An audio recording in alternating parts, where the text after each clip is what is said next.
तो देखो यहाँ पर कैपिटल एसेट्स मतलब क्या होगा बताओ। कोई भी कैपिटल एसेट्स कैपिटल गेन दोनों साथ ही समझो। कोई भी एसेट जैसे मान के चलो हम लोग के पास लैंड है, क्या है, लैंड हो गया, बिल्डिंग हो गया, ठीक है, और क्या क्या हो सकता है, गोल्ड हो गया, ठीक।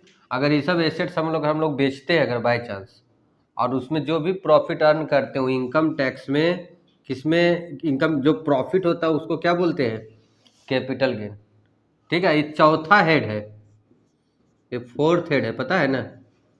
तो ये कितना हेड में आता है, ये जो कैपिटल गेन है ये इनकम का कौन हेड में आता है, फोर्थ हेड में। फर्स्ट क्या हो गया बताओ, हेड याद है, salary, income from salary. Second house property. Third business profession, ठीक है, बिजनेस, वैसे शॉर्ट में लिख रहे हैं बिजनेस प्रोफेशन।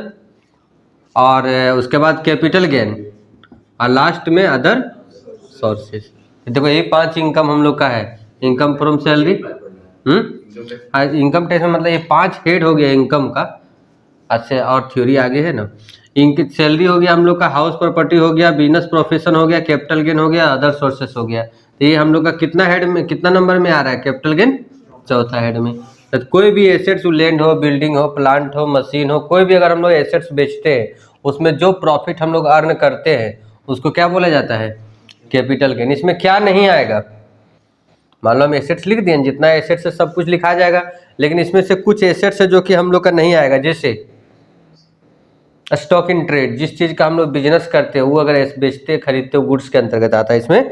प्राइवेट एसेट्स, बर्तन हो गया, फर्नीचर हो गया प्राइवेट, अगर ये सब चीज़ रहेगा तो हम लोग का क्या कहलाएगा, वो भी हम लोग का कैपिटल एसेट्स में नहीं आएगा।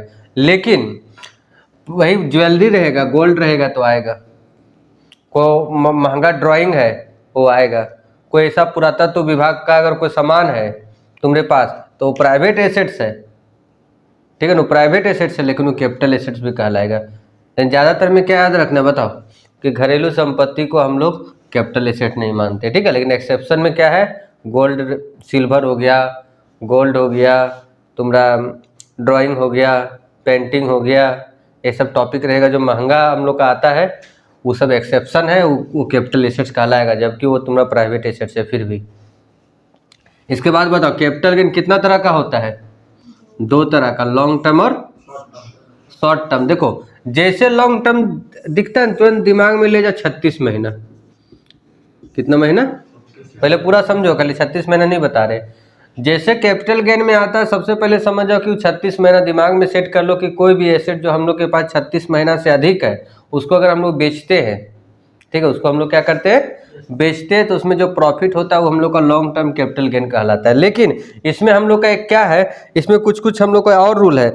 जैसे रूल क्या है, सिक्योरिटी, अगर मान के चलो सिक्योरिटी है कोई तरह का या शेयर है तो उसमें 24 महीना ही होगा, ठीक है। कितना महीना हो जाएगा, नहीं हाँ सॉरी 12 महीना होगा इसमें, ठीक है। तो सिक्योरिटी रहेगा तो मान लो इसमें अगर सिक्योरिटी रहा तो कितना हो जाएगा, 12 महीना। कितना हो जाएगा, 12 महीना। और शेयर रहेगा, शेयर रहेगा तो 24 महीना। फिर से समझ लो, शेयर अगर हम लोग बेच रहे हैं या खरीद रहे हैं तो हम लोग मंथ में देखेंगे 24 महीना। 24 महीना से ज़्यादा रहेगा तो लॉन्ग टर्म, 24 महीना से कम रहेगा तो शॉर्ट टर्म। सिक्योरिटी रहेगा तो 12 महीना, सिक्योरिटी रहेगा तो कितना महीना, 12 महीना, ठीक है। और अदर एसेट्स, अदर एसेट्स बचा क्या बताओ, लैंड, बिल्डिंग है ना, सब गोल्ड, ये सब ज़्यादातर में तुम लोग का क्या मिल रहा है बता तो, रेसिडेंशियल हाउस, गोल्ड और लैंड, यही सब ना ज़्यादा मिल रहा है। तो वो सब रहेगा तो कितना महीना हो जाएगा, 36 महीना। तो क्लियर हो गया लॉन्ग टर्म। इसी को इसमें पलट दो, अगर 36 महीना से कम है तो शॉर्ट टर्म, सिक्योरिटी अगर 12 महीना से कम है तो शॉर्ट टर्म, शेयर अगर 24 महीना से कम है तो क्या हो जाएगा, शॉर्ट टर्म। तो long term short term clear हो गया। इसको शॉर्ट फॉर्म में जानता है ST और LT, STCG, ST है ना, उसका LTCG। अब एक और हम लोग का टॉपिक आता है कि इंडेक्स नंबर हम लोग कब लगाते हैं। तो याद रखना इंडेक्स नंबर हम लोग कब लगाते हैं, तो 1/4/2001 से, तुम समझो अच्छा से, 1/4/2001 के 1 से लेकर, मतलब सबसे पहला बात कि कब लगाते हैं, लॉन्ग टर्म में लगाते हैं।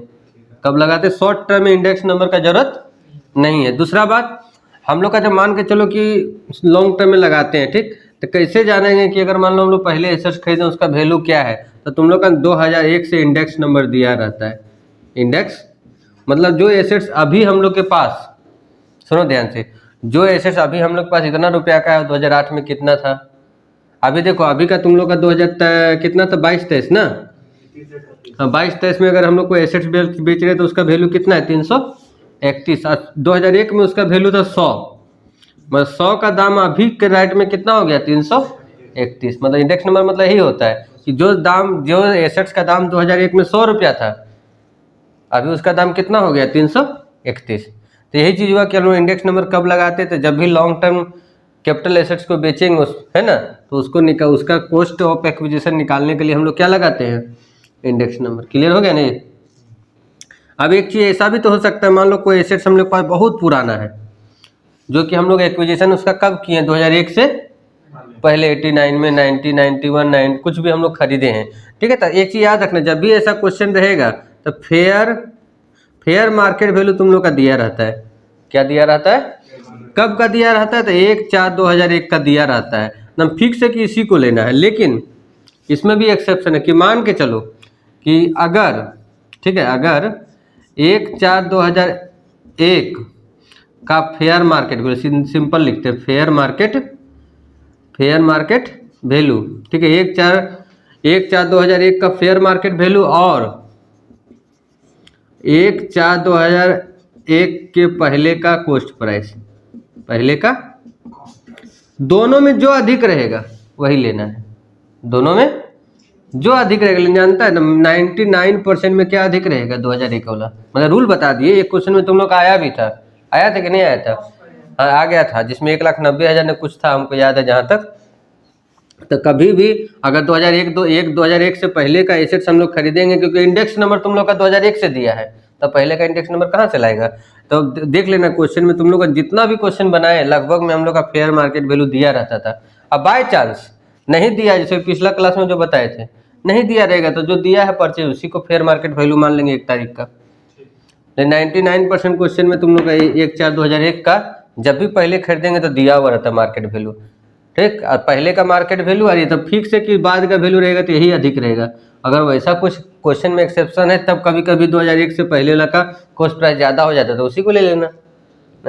उसके बाद देखो, अब हम लोग का जो कैपिटल गेन हुआ, समझो यहाँ पर ध्यान से, जो भी हम लोग बनाए, जो भी एसेट्स बेचे, उसमें जो कैपिटल गेन होता है ना लॉन्ग टर्म, वो टैक्सेबल हो जाता है। क्या हो जाता है, टैक्सेबल। लेकिन टैक्स से अगर बचना चाहता है, कुछ छूट लेना चाहता है, तो उसको पैसा को अगर हम लोग capital gain deposit account scheme में डाल देते हैं, ठीक है, गवर्नमेंट तुमको एक ऑप्शन दिया है कि अगर वो पैसा को हम लोग कहाँ डाल देते हैं, capital gain deposit account scheme में डाल देते हैं, तो हम लोग को छूट मिल जाएगा। क्या मिल जाएगा, छूट मिल जाएगा। तो जो फॉर्मेट पहले क्लास में बताया ना, उसके नीचे में डिडक्शन में एग्जाम्पशन में लिखाना। अब एक एक करके ये समझो, देखो और सेक्शन है 54, तो देखो तुम लोग को 54 हम तुम लोग शॉर्टकट में लिख देते हैं। 54 हम लोग का किसका है बताओ, रेसिडेंशियल हाउस का। किसका है, रेसिडेंशियल। देखो यहीं पर समझा देते हैं, अगर 54 में क्या रेसिडेंशियल हाउस बेचते हैं, उसमें जो कैपिटल गेन होता है, और उसी से हम लोग नया एसेट रेसिडेंशियल हाउस ही खरीदते हैं। क्या खरीदते हैं, फिर से समझो, जो रेसिडेंशियल हाउस, जैसे 54 देखेगा समझ जाना कोई रेसिडेंशियल हाउस है, उसमें हम लोग जो कैपिटल गेन होगा उसको कहाँ इन्वेस्ट करेंगे, रेसिडेंशियल हाउस का। रेसिडेंशियल हाउस में अगर बनाएंगे तो 3 साल और खरीदेंगे तो 2 साल। अगर नया ऐसे मान लो कोई हम लोग कैपिटल गेन हुआ, अगर 3 साल के अंदर नया घर बना लिए तो छूट मिल जाएगा। 2 साल के अंदर अगर हम लोग नया घर खरीद लिए तो छूट मिल जाएगा। या तो फिर बिफोर 1 ईयर, जब बेचे ना उसका 1 साल पहले भी अगर कोई एसेट्स खरीदे है ना, लेने रेसिडेंशियल हाउस 1 साल पहले, तो वो भी छूट मिलेगा, ठीक। तो ये हो गया किसका, रेसिडेंशियल हाउस का 54। उसके बाद क्या है 54, ये तुरंत ही हम ट्रिक से याद रखना, हम लोग इसी तरह याद रखते थे, एग्रीकल्चर लैंड। क्या याद रखेंगे कि 54 भी हम लोग का क्या है, एग्रीकल्चर लैंड है। एग्रीकल्चर लैंड में क्या होता है कि अगर हम लोग एग्रीकल्चर लैंड बेचे और 2 साल के अंदर, कितना साल के अंदर, 2 साल के अंदर अगर हम लोग एग्रीकल्चर लैंड ही खरीद लिए तो छूट मिल जाएगा। हाँ, दूसरा ही एग्रीकल्चर लैंड हम लोग खरीद रहे कहीं भी रूरल एरिया में या कहीं भी हम लोग खरीद लेते छूट मिल जाए। सिंपल बता रहे भी एग्जाम के लिए, एकदम टेक्स्ट जैसा उसका गहराई में नहीं उतरना, इसमें रूल बड़ा है। रूल क्या है, बहुत बड़ा बड़ा, हम शॉर्टकट में तुम लोग को बता रहे हैं जितना हम लोग को भी जरूरत है एग्जाम में। उसके बाद 54 क्या है, डी। 54D है इंडस्ट्रियल लैंड एंड बिल्डिंग, ठीक है। इंडस्ट्रियल अच्छा लिख देते हैं क्या,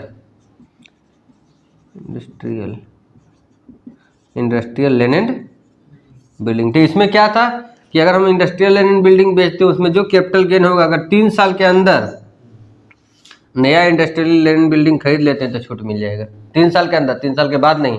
और जो इंडस्ट्रियल लैंड रहेगा उसको फिर 3 साल तक बेचना भी नहीं है। अगर कोई भी एसेट्स को अगर हम लोग जो हम लोग छूट लिए ना उसको दोबारा अगर बेच दिया तय सीमा के अंदर तो तुमको छूट मिलने वाला कैंसिल हो जाएगा। तो 3 साल के बाद ही बेच सकता है इसको, जो नया लेंगे ना वो। उसके बाद बताओ कितना, 54F 54। इसमें क्या है कि अदर हम लोग अदर कैपिटल एसेट्स बेचेंगे रेसिडेंशियल हाउस छोड़ के, समझो अच्छा से।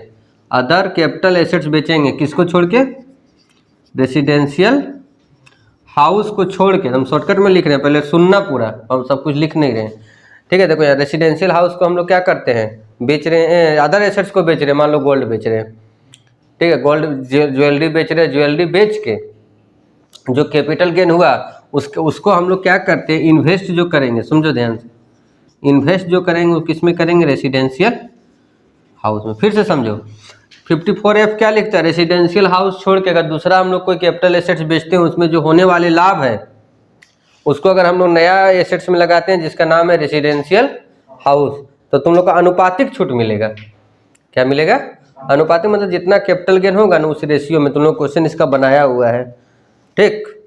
उसके बाद एक हम लोग का है क्या, 54EC, ये पिछला क्लास में ही बताए थे कि अगर कैपिटल गेन, हाँ सबका एक क्वेश्चन भी बनाए, इसका छोड़ के पिछला क्लास में इसका भी क्वेश्चन बनाए, इसका भी क्वेश्चन बनाए, इसका भी क्वेश्चन बनाए, और इसका सिर्फ छूट गया है। ये 54EC क्या है कि अगर हम लोग कैपिटल गेन किसी स्पेशल बॉन्ड में अगर हम लोग इन्वेस्ट कर देते हैं, रिडीमेबल आफ्टर 5 ईयर रहना चाहिए, ठीक है। क्या क्या था, कुछ याद है, NHAI था, फिर RP किस तरह करके कुछ था, RPL, RECL था, RECL था, उसके बाद था PF, ये सब तो लोग पिछला क्लास में बता दिए हैं। IR इंडियन रेलवे का ना, तो इस सब में अगर हम लोग इन्वेस्ट करते हैं, ठीक है, इसमें क्या करते हैं, इन्वेस्ट करते हैं। रिडीमेबल हमेशा कितना होना चाहिए, 5 ईयर्स होना चाहिए। तो हम लोग को क्या मिल जाएगा, तो हाँ 6 महीना के अंदर, जैसे मान के चलो कैपिटल गेन हुआ ना तो उसका 6 महीना के अंदर अगर इसमें पैसा इन्वेस्ट कर दिए तो छूट मिल जाएगा 6 महीना के अंदर। लेकिन ये वाला रिडीमेबल 5 ईयर्स रहना चाहिए, ये 5 साल बाद हम लोग को कैश होना चाहिए इसका, ठीक है। तो पूरा समझ गया ना अच्छा से, तो हम लोग का रिवीजन हो गया क्या। अब इसको बॉक्स बना देते हैं, दिमाग में बंद घुस जाएगा तुम लोग का।